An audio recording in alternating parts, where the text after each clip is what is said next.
pas que des groupes qui crient dans un micro avec une guitare électrique.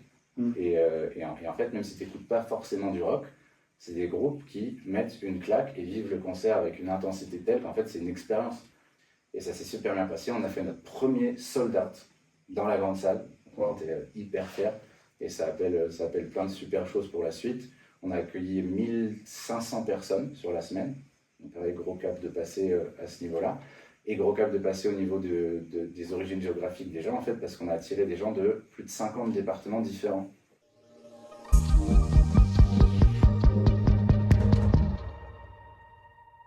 Bonjour à tous et bienvenue sur ce nouvel épisode de Out of the Box. Out of the Box, le podcast qui vous présente des artistes, des entrepreneurs, des sportifs, des personnalités politiques. Tout ça d'abord évidemment dans l'eau, puisque c'est là où se trouve notre studio, mais aussi, je l'espère, bientôt au niveau régional et national. Si vous écoutez ce podcast et que vous souhaitez intervenir dessus, n'hésitez pas à nous contacter sous cette vidéo ou directement à communication@joya.fr. Je répète, communication@joya.fr. N'hésitez pas à nous envoyer un petit mail. Il y a d'autres personnes qui l'ont fait et qui sont invitées sur la chaîne de podcast aujourd'hui. Donc, j'attends vos demandes, vos suggestions pour nous rejoindre.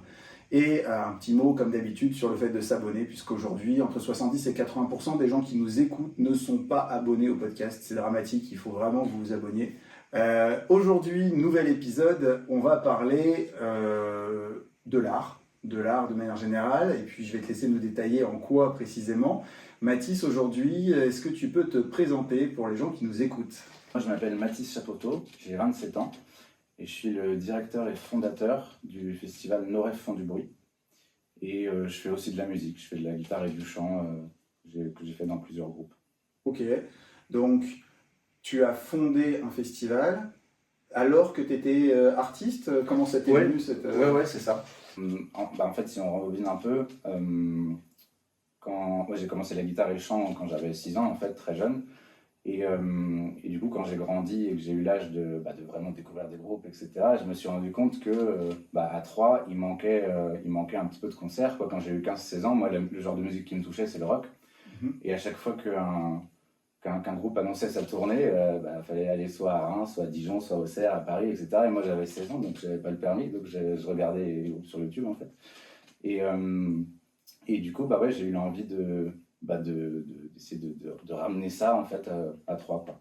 Ok, mais du coup tu dis il faut se déplacer. Après, nous ici on a reçu par exemple les Nuits de Champagne, donc il y a déjà des manifestations qui sont antérieures du coup à la création de Noref Font du Bruit. Qu'est-ce que ça apporte en plus, ou est-ce que c'est parce qu'il y a une orientation spécifique rock que c'est différent ? Déjà nous au niveau du style, c'est quand même quelque chose qui se fait pas chez nous. Et certes, les Nuits de Champagne, c'est un super festival. J'y travaille d'ailleurs à la communication. Mais ça ne suffit pas, entre guillemets, quoi. C'est une semaine par an, donc il faut compléter avec d'autres offres, quoi, pour justement... Non, mais moi j'en suis persuadé, mais si je te pose la question, c'est pour que aussi ceux qui nous écoutent comprennent qu'est-ce qui t'a amené à... Alors bon, le rock, j'imagine que c'est ton appétence personnelle pour ce type de musique-là. Oui. Voilà, c'est pas parce que tu as identifié un créneau, un point de vue entrepreneurial, c'est vraiment le côté artiste et puis le fait que pour toi, c'est peut-être la musique qui génère le plus d'émotions. Ouais, c'est carrément ça. Parce que du coup, moi, comme je te disais tout à l'heure, je regardais les groupes sur Internet. En fait, j'allais pas vraiment voir beaucoup de concerts de rock. Et quand j'ai eu le permis, je suis allé voir mon premier, on va dire, concert de rock. Et là, j'ai pris une tarte énorme, quoi. Et C'était qui ? C'était le groupe Last Train, un groupe de rock français hyper chouette. Et qui commençait à être un petit peu connu à l'époque. Et en fait, je raconte souvent cette anecdote parce que c'est à ce concert-là que je me suis rendu compte que le rock, c'était pas juste tu prends une guitare électrique et une batterie et tu fais du bruit, quoi. C'est là que j'ai trouvé ma définition du rock, en fait, parce qu'on était une trentaine dans la salle, je crois, il y avait quasiment personne. Et en fait, le concert était super intense, quoi. Et à la fin, il y a une guitare qui s'est fracassée par terre, etc. Et je me disais, mais c'est un truc de malade, parce que là, on n'est que 30, quoi. Et en fait, les gars sont en train de jouer ce concert comme si c'était la dernière fois qu'ils montaient sur scène, quoi. Et je me suis dit, ouais, mais en fait, c'est ça ma définition du rock, quoi. Ça dépasse juste de la musique, quoi. C'est une sincérité, un engagement de soi qui dépasse vraiment juste le côté musical. Et du coup, ça m'a conforté dans l'idée que je voulais participer à ça, quoi, de quelconque façon. D'abord en faisant de la musique et puis aussi en faisant découvrir à d'autres, vu qu'il y avait... En fait, je voulais que les gens à 3 vivre ce que j'avais vécu ce soir-là, quoi. Ok, donc là, tu as 27 ans aujourd'hui. Oui. Tu avais quel âge à la création de N'aurait fond du bruit? Alors, à la création du festival, j'avais 22 ans, je crois. Okay. Et à l'époque du concert de la Strain, j'avais 18. Oui, juste à l'obtention du permis. Ok, oui. Donc 4 ans après, tu crées le festival. Ouais. Aujourd'hui, ça fait 5 ans qu'il existe. Ok, et ça représente quoi, N'aurait fond du bruit, en termes de, je sais pas comment on quantifie un festival, nombre d'artistes, nombre de places, peut-être? Bah alors, c'est assez différent maintenant du début. Ouais. Aujourd'hui, qu'est-ce que c'est? Peut-être que si tu veux remonter dans le temps pour nous montrer la progression. Je vais remonter un petit peu dans le temps parce que du coup, il y a un petit trou entre la fois où j'ai vu la Strain et le début du festival. Il y a une histoire qui est quand même assez importante. C'est que moi, j'ai fait l'école de design à Troyes. Ok. Parce que moi, je voulais rester à Troyes. Ouais. Et faisant de la musique, c'était la seule école artistique, quoi. Donc voilà, j'ai choisi celle-ci sans grande appétence pour le design à la toute base. Ouais. Il n'y a pas de lien, ce que j'étais en train de chercher dans ma tête, alors l'école de design par rapport au fait que tu sois musicien par rapport au rock? En vrai, ça reste de l'art, donc si, il y en a un, mais j'en ai trouvé un par la suite, c'est comme ça que j'ai fait le festival, justement, je vais te raconter. Et donc je fais 3 ans à l'école de design jusqu'en 2020, où je dois faire un projet de diplôme. Et là, j'étais un peu embêté parce que j'étais pas super bon en design. Et donc, je me suis dit, qu'est-ce que je vais faire quoi, de ce truc. Et en fait, pour les concerts qu'on faisait avec mon groupe dans les bars, c'est moi qui faisais les affiches et les visuels sur les réseaux sociaux. Donc, je me suis dit, ok, il y a un truc avec le graphisme, tu vois, c'est une petite branche de design. Et en fait, j'ai choisi de faire toute l'identité visuelle d'un festival, mais qui n'existait pas, quoi, complètement fictif. Donc, j'ai fait le logo. J'ai fait les visuels pour les réseaux sociaux, je suis allé super loin, jusqu'aux vignettes focus artistes avec des faux artistes, un faux site internet, des faux t-shirts, des faux éco-cups, etc. Et j'ai construit mon diplôme autour de ça avec une problématique qui était comment dynamiser la culture du rock à Troyes. Donc il y avait tout un dossier, tout un discours avec des références, etc. Et la solution était le festival. Trop bien. Mais qui était complètement fictif parce qu'on était en 2020, donc déjà les festivals ils sont interdits. Et fictif aussi parce que j'organisais des concerts dans les bars avec 20 personnes, donc un festival, c'était pas trop... C'était utopique. Pas trop envisageable. Et du coup, j'ai mon diplôme quand même avec ça. Et là, je me pose en me disant, qu'est-ce que je vais faire de ma vie? Bah ouais, c'était plus qu'est-ce que je vais faire pour mon diplôme, c'est qu'est-ce que je vais faire de mon diplôme. J'avais quel est le problème de 4 mois, tu vois. Et donc, je me suis dit, en fait, c'est bon, quoi, je sais, je le fais, quoi. Et tout seul? Tout seul. Trop bien. Complètement tout seul, donc un peu la fleur au fusil, hein, si je peux utiliser cette expression, parce que j'y connaissais rien du tout. En fait, l'idée de base de ce festival, c'était un concert amélioré de nous, par rapport à ce qu'on faisait dans les bars, habituellement. Okay. Donc il y avait notre groupe, et cette fois-ci, on faisait une salle un peu plus cool, on faisait une petite billetterie, une communication un peu plus conséquente, un coplateau un peu plus important que ce qu'on peut faire dans les bars. Et donc voilà, c'était ça la DA de base. Et donc je me suis mis à réfléchir à tous les aspects que pouvait avoir un festival et je les ai faits, quoi. Donc j'ai réfléchi à comment on faisait un site internet, j'ai réussi à le faire, comment on faisait une com un peu plus conséquente, je me suis débrouillé pour la faire, comment on construit un coplateau, mais je ne savais pas du tout. En fait, moi, tu peux expliquer ce que c'est qu'un coplateau? Oui, coplateau, c'est les groupes qui vont jouer sur la soirée en fait, avec nous. C'est que jusque-là, c'était toi et ton groupe, donc c'était facile. Et quand il faut coordonner... Et donc, du coup, j'ai envoyé des mails à des groupes que je trouvais sur Internet. C'était n'importe quoi. Je ne recevais pas de réponse. Je trouvais des formulaires pour contacter des énormes groupes comme Oasis, Arctic Monkeys et tout. C'était n'importe quoi. Je demandais des devis, c'est pas comme ça qu'on fait, etc. Mais à chaque fois, j'envoyais en fait le dossier de mon projet de diplôme. Okay. Avec tu vois, dans le dossier, il y avait quand même tout un truc en mode, voilà, chez nous, il ne se passe pas grand-chose, ça mérite d'être accentué, encore plus au niveau du rock. Et donc, j'ai envoyé ce petit dossier, et un jour, je réussis en fait à convaincre la Strain de rejoindre l'affiche. Trop fort. Donc, complètement inattendu, parce qu'en fait, certes, il n'y avait que 30 personnes la première fois que je les ai vus, mais en fait, c'est un groupe qui remplissait déjà des salles comme l'Olympia, etc., et qui, du coup... 4 ans ou 5 ans après la première fois que je les ai vus, avait vraiment encore plus explosé. Donc là, c'était... Et tu leur as dit, quand tu les as pitchés au départ pour venir, que ça a été ton premier concert ou pas? Ou ils l'ont su plus tard? Ah ouais, bien sûr, ils savaient. Et c'était d'autant plus chouette de leur part de nous faire confiance sur ce point-là, mais je pense qu'ils ont été touchés par le discours. Et en fait, ils savent très bien... que à Troyes, il ne se passe pas grand-chose. Hein. Ils le savent que tous les groupes de rock français ne passent... Il ne se passe pas grand-chose en rock. Oui, en rock. Non, mais voilà, ils le savent que tous les groupes de rock français ne passaient jamais par chez nous, ou du moins de temps en temps, peut-être pendant les nuits de champagne, pendant le off, etc. Mais qu'ils ont eu envie, en tout cas, de participer à ça. La Strain, ils sont d'ailleurs venus au Festival des nuits de champagne, il y a une dizaine d'années. Okay. Et donc voilà, ils ont accepté de venir. Et donc là, c'était une toute autre dimension, parce que là, c'était plus un concert de nous améliorés, c'était un concert de la String. Puis nous, on était voilà. par là, tu vois. Et donc voilà, ça a fait prendre une dimension hyper sérieuse au projet. Dans tous les cas, il y en aurait une, mais là plus tu as de tête d'affiche, plus tu crédibilises. Puis après, c'est un peu comme la pelote de laine, quoi. Tu dis, ah bah j'ai eu eux. Donc, si vous les avez eu, ok, on va peut-être réfléchir à venir aussi. Ouais, c'est ça. Ça, du coup, c'est venu après. Pour finir sur la première édition qui a eu lieu en novembre 2021, elle s'est ultra bien passée. On y a juste mis tout notre cœur, en fait, et on a réussi à faire quelque chose de très solide. La salle était quasi pleine.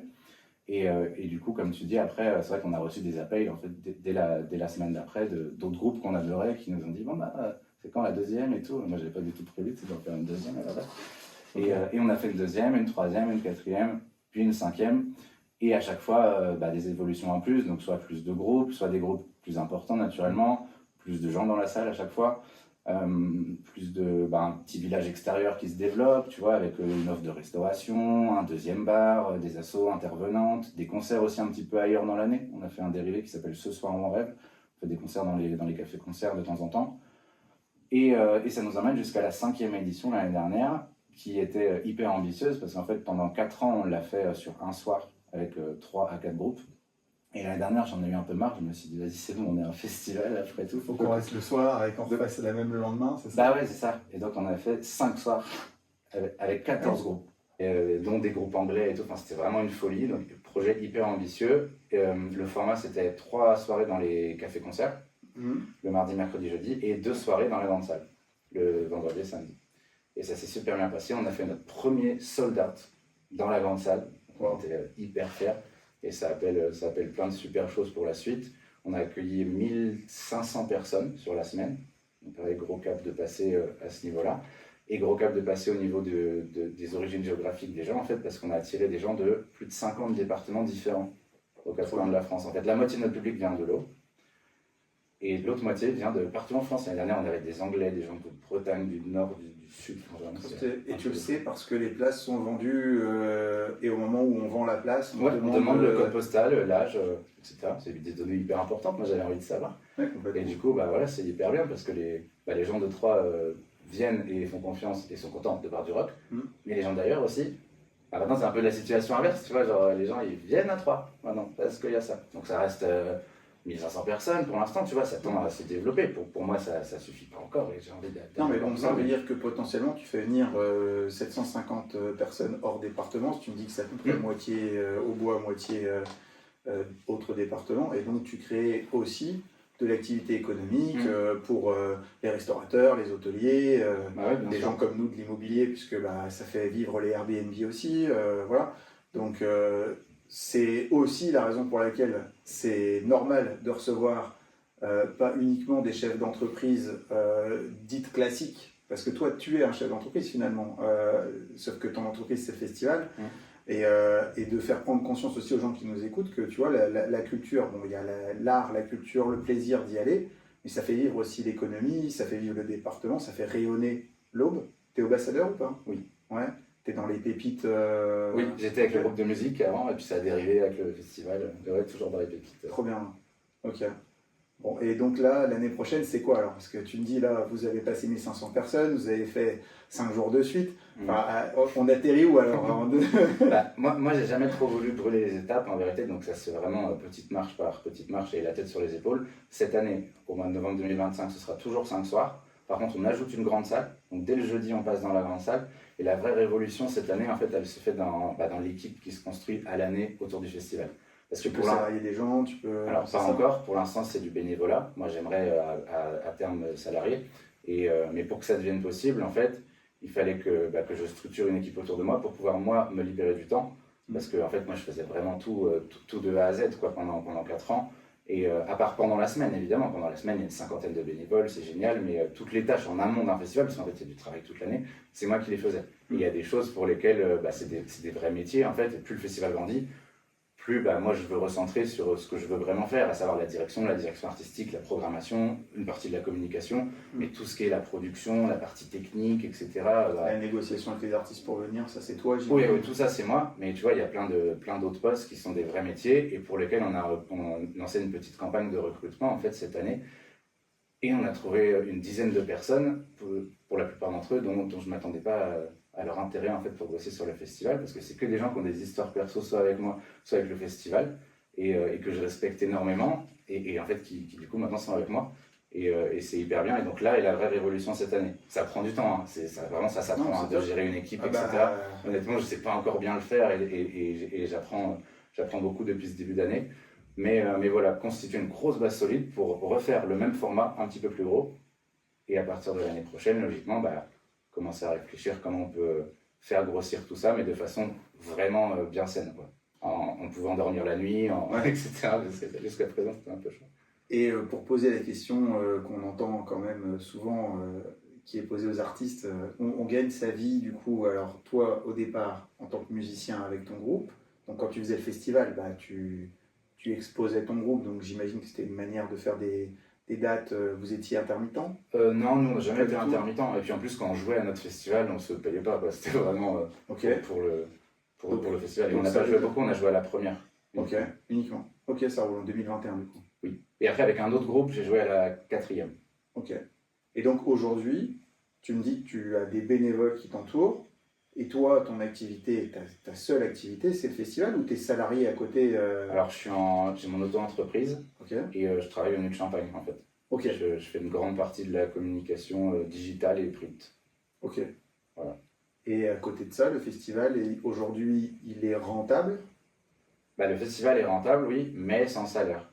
Ok. Donc, par définition, il s'équilibre. Il se paye. L'asso ne perd pas d'argent, on fait même de temps en temps un petit bénéfice qu'on remet dans les actions des années d'après. Mais bon, le vrai but, c'est que ça puisse être rentable en incluant au moins un salaire, le mien, et aussi le salaire des gens qui vont travailler sur le festival pour que ça puisse grandir, quoi. Donc pour y arriver, il faut être assez gros pour attirer des partenaires qui viennent payer pour être sur les outils de communication, etc. C'est comme ça qu'on... Déjà oui, et puis aussi forcément un petit peu plus gros en format. Donc plus de places vendues. Et... ouais, parce que là, bon, la salle est super, mais c'est que 550 personnes. Au final, en seulement 4 ans, on réussit à faire notre premier vrai sold-out, même si on n'a jamais été très loin, etc. Donc ça prend du temps, mais bien sûr qu'on ne peut pas pousser les murs. La billetterie, la restauration, le bar, etc. On pourra toujours l'améliorer un petit peu, mais les vrais axes de développement, c'est agrandissement de la salle, enfin le faire à un autre endroit, et développement des partenariats. Ouais. Ok, ça roule.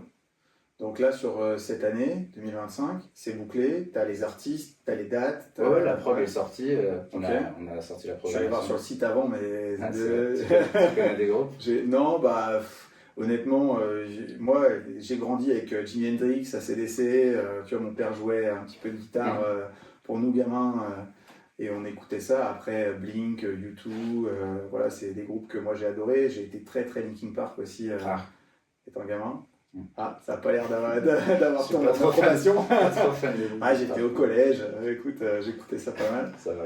Voilà. Donc ouais, le rock, j'aime beaucoup. The Offspring. Oui. Voilà, un groupe que j'adore aussi. Je suis probablement ta cible pour ce festival, mais à ma plus grande honte, j'y suis encore jamais allé. Donc cette année, je vais surveiller ça. J'imagine qu'il sera dans le programme aussi, dans l'agenda des ambassadeurs, puisque voilà. Donc je vais surveiller ça de près. Et puis probablement être présent au moins sur une des dates, parce que je ne ferai pas les 5, ça c'est sûr. Ouais, ça serait chouette. Et comme je disais tout à l'heure, en fait, la particularité de ce festival, c'est que certes on défend le rock, mais en fait, c'est vraiment ma définition du rock en fait, qui est défendue. C'est pas que des groupes qui crient dans un micro avec une guitare électrique. Et en fait, même si tu n'écoutes pas forcément du rock, c'est des groupes qui mettent une claque et vivent le concert avec une intensité telle qu'en fait, c'est une expérience. Et il y a plein de gens en fait, tous les ans qui viennent et qui me disent ah ouais, en fait, moi j'écoute pas de rock, mais c'était hyper bien. Ouais, parce qu'en fait, je prends grand soin à programmer des groupes que j'ai déjà vus en live et qui m'ont fait ressentir des émotions telles que j'ai envie de les partager en fait. Avec les autres, et du coup même si on n'est pas hyper fanatique de rock à la base, déjà le rock il a plein de dérivés, il y a des choses plus pop, des choses plus punk, des choses plus psyché, etc. Pour beaucoup de gens qui sont externes au rock, ils voient plus pour eux ils pensent presque métal, comme tu dis, c'est alors que bon, en effet il y a... Ouais, il y a des tas d'autres propositions, et vraiment j'insiste, tout ce qu'on programme à No Refund, c'est des groupes de live, c'est une expérience, c'est vraiment quelque chose à vivre, quoi. Je mets l'accent là-dessus. Vous streamez le festival? Non, pas encore, mais j'aimerais vraiment. Il faut le faire, sur Twitch ou n'importe, mais il faut le streamer en même temps. Même sans forcément le diffuser en live, en fait, moi j'adorerais, et on va peut-être le mettre en place cette année, c'est récupérer le son enregistré en live et sortir, donc le son et la vidéo, et sortir au moins un titre par groupe, tu vois, dans les semaines d'après le festival, parce qu'à chaque fois, en fait, à Noirfond de Bruit, il y a des lives vraiment de fou quoi, qui se passent. Il y a une osmose entre le public et les groupes qui est vraiment hallucinante, et c'est un peu frustrant de ne pas pouvoir les retrouver. Donc cette année, j'aimerais bien mettre ça en place. Ouais, parce que moi je me dis, le format live, ça pourrait prendre aussi de fou. Je dis Twitch parce que forcément j'ai une petite appétence aux jeux vidéo, donc c'est la première plateforme à laquelle j'ai pensé, mais il y en a peut-être qui sont dédiés au monde de la musique. Moi je connais pas bien Twitch en vrai. Le truc que je connais, c'est sur YouTube en fait, tu vois. Soit des lives, soit des podcasts, des interviews. On va essayer de mettre ça en place aussi cette année. J'aimerais bien faire au moins, tu vois, un groupe par jour avec qui on fait un petit podcast, comme on fait là, en fait, qui explique leur parcours. Si tu as besoin d'une salle pour les enregistrer, tu peux venir ici. Non, carrément, je note. Soit qui expliquent un peu leur parcours, faire un lien évidemment avec leur présence au festival, puis peut-être discuter d'une thématique. Trop bien. Et finir par un showcase acoustique. Enfin, tu vois, il y a plein d'idées comme ça, vraiment chouette. Super. Bon, bah écoute, donc tu m'as dit novembre, du coup ça fait le lien avec l'actualité que généralement je demande. Quelle est la date à retenir pour toi? Donc du coup c'est quand C'est du 18 au 22 novembre. 18 au 22 novembre. Le 18 et 19 mardi, mercredi, c'est dans des bars. On fait ça au Luciole et au Ferragus. Ok, je vois, Luciole c'est l'ancien... L'ancien Melbourne, juste dans la même rue que le Ferragus en fait. À côté du 3 fois plus. Oui. Et le jeudi 20, vendredi 21 et samedi 22, c'est dans la grande salle à la Chapelle-Argence. Ok, Chapelle-Argence, trop bien. Bon, j'ai pas d'excuses en plus, c'est genre 2 minutes à pied de chez moi. Donc, ouais. Ok, super. On mettra le lien en description de la vidéo avec directement le programme, la billetterie, etc. Vous n'êtes pas sold out encore aujourd'hui? Pas encore. Non. Bon, la vidéo va sortir début août. On espère que ça ne sera toujours pas, au moins pour que les gens qui nous écoutent puissent acheter des billets. Très bien, super. Est-ce qu'il y a des choses que tu veux rajouter sur le festival, sur peut-être un message aux gens qui nous écoutent, qui sont artistes ou qui ont une sensibilité peut-être à créer ce type de manifestation culturelle chez eux, parce que finalement, tu as quand même fait ça étant gamin, tu vois, si je puis dire. J'aurais pas la prétention de dire un message frontalement comme ça, spécialement à des gens qui voudraient faire ça, mais c'est sûr que c'était vraiment une des vocations de Noirfond du Bruit, et c'est pour ça que j'ai envie de le développer vraiment à plus grande échelle, de certes ramener à Troyes l'offre qu'il n'y avait pas dans le rock, mais aussi de créer des vocations. Parce qu'en fait, moi, quand j'avais 15-16 ans et que j'avais mon groupe, j'avais pas énormément de références à Troyes à aller voir, tu vois. Évidemment, pendant la semaine des Nuits de Champagne, on était toute la semaine dans les bars pour le off, et c'était super. En fait, le reste de l'année, tu vois, il y avait de temps en temps quelques concerts à la Chapelle-Argence, mais pas énormément. Donc déjà, pour les artistes, c'est sûr que j'aurais aimé, moi, quand j'avais 15-16 ans, avoir ce festival. Donc ça, c'est un premier axe. Et puis aussi, j'aimerais bien développer à la plus grande échelle, donc toujours sans prétention, mais tu vois, parce que la musique, c'est une vraie industrie, en fait, et à Troyes, on n'a pas vraiment de métier de la musique. Il y a quelques studios, il y a quelques festivals, mais on n'a pas de booker, on n'a pas de programmateur, on n'a pas de label, on n'a pas toutes ces structures-là. Et du coup, j'espère qu'à long terme, Noirfond de Bruit pourra contribuer à cette effervescence et à créer des vocations qui du coup pourront aider les groupes, pourront nous servir au festival, tu vois, créer tout un écosystème qu'en fait il y a beaucoup dans d'autres villes. Tu vois, tu prends une ville comme Reims, une ville comme Rouen, etc. En fait, c'est des villes où moi je sais qu'il se passe beaucoup de choses au niveau des groupes de rock. Et d'ailleurs, tous les ans, en fait, au festival, il y a toujours, c'est les mêmes villes, les groupes viennent souvent des mêmes villes, tu vois, donc il n'y a pas de secret. Donc moi, j'aimerais vraiment pouvoir placer Troyes sur la carte du rock. Là, elle a été placée à notre échelle comme un endroit où les groupes pouvaient venir jouer et on pouvait venir voir des concerts. Et j'aimerais bien que ça se développe encore plus à tous les métiers de la musique, en fait. Et tu crois que c'est possible ici? Parce que, alors, certes, il faut faire venir les artistes, il faut cette émulsion que tu crées avec le festival, etc. Mais il faut aussi des lieux qui fonctionnent. Et donc, des lieux qui aient la capacité d'accueillir un groupe et où les gens viennent consommer pour aussi cette ambiance. Et j'ai l'impression que c'est surtout ça qui manque ici. C'est pas tant parce qu'en vrai, on aurait le lieu de trouver des gens qui veulent intervenir dedans. Je pense pas que ce soit. Par définition, on les a déjà en vrai les lieux. Il y a quand même plusieurs tous salles. Les bars, tous les restos. Ouais, déjà pour les plus petits groupes, il y a les bars et les restaurants, mais on a quand même plusieurs salles comme le 3 fois plus, la Chapelle-Argence, le théâtre de Champagne, la Moi, salle dans de ma tête, c'était plus est-ce qu'on a les lieux pour aller boire un coup et avoir un concert sur... tu vois, je vois par exemple, moi, dans les bars dans lesquels je vais, il n'y en a aucun où il y a une estrade, un endroit qui est prévu pour qu'il y ait un concert de la soirée. Quoi. Après, il y a quand même quelques cafés-concerts à Troyes qui le font, mais c'est sûr que ça en fait, à mon sens, c'est une des conséquences du fait qu'il n'y a pas encore ce bloc à Troyes, cette émulsion. Je pense que plus ça va se développer, plus peut-être des bars vont se dire bon bah ouais, moi aussi j'aimerais bien faire des gros, peut-être d'autres bars vont s'ouvrir plus accès concerts, etc. Donc certes, j'ai pas la réponse en vrai si c'est possible ou pas, mais j'ai envie de le tenter. Et si tu te dis que c'est possible, je pense que... Enfin, tu vois, j'ai envie de continuer sur cette lancée. Moi j'aime bien regarder un petit peu dans le rétro, je le fais pas souvent, mais il y a 4 ans, j'avais aucune idée de ce que pouvait être un festival et j'avais même pas, j'ai passé mon diplôme de design, tu vois, autour d'un truc qui n'existait pas. Et 4 ans après, bon, c'est quand même super chouette, tu vois, le résultat. Donc je me dis, dans 4 ans, dans 8 ans, j'espère en tout cas que je vais tout faire pour que ça fonctionne. Génial. Franchement, tu as raison, si tu continues sur la même lancée entre voilà ce que vous étiez en 2021 et ce qui va se passer cette année, en effet, dans quelques années, ça ne peut que fonctionner et rayonner encore plus. Mais oui, et puis en vérité, il y a plein de gens qui ont envie de ça, tu vois, à qui ça parle. Tu vois, l'équipe que j'ai trouvée cette année, on est une dizaine de personnes, c'est que des gens qui m'ont dit, en fait, tu cherches des gens, mais nous, évidemment, on est avec toi, en fait. Ce que représente Noël Fond du Bruit, on adore ça et on a envie de le développer avec toi, tu vois.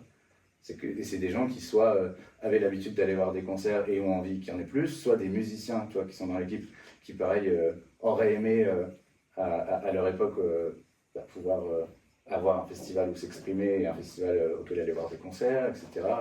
Donc c'est vraiment cool. Ok, trop bien. Merci pour cette interview, merci pour cet échange.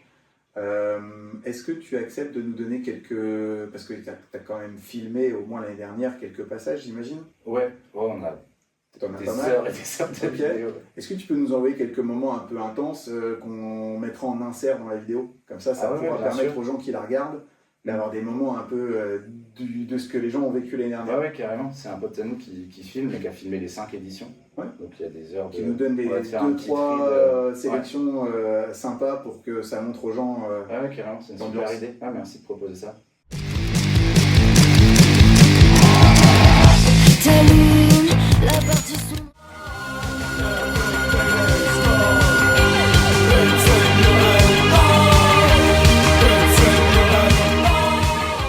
Eh bien, écoutez, j'espère que ce podcast vous a plu et je vous dis à bientôt sur la prochaine vidéo.